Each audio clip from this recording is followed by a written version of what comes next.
Association जे आहे ते 3 तारखेचा जो मॅचेस आहेत IPL मॅचेस गेल्या अनेक वर्षापासून एक आरोप आहे की तिकीट मिळतच नाहीत फार लोकांना. ऑनलाईन असू दे ऑफलाईन असू दे. ऑनलाईनमध्ये काय गडबड चालू आहे या वेळेला तर ओपनच होत नाही साईट तो असं लोकांचं आणि खास करून कॉलेज मुलांचा एक आरोप आहे. तर बेळगावच्या मुलांना बघायला पाहिजे की नको.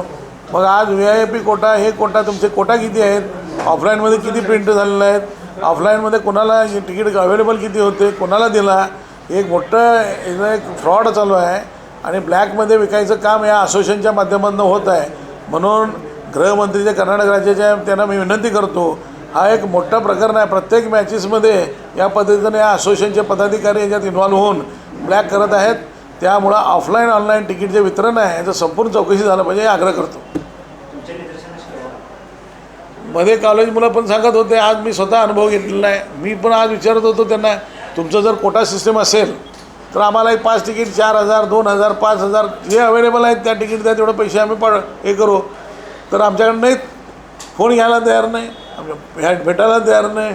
म्हणजे पद्धत काय तुमच्याकडे? तुम्ही सांगा ना. 10,000 होते, 10,000चे 10,000 आम्ही दिलेलं आहे. कुणाला दिलं आहे? कोटा सिस्टम असेल तर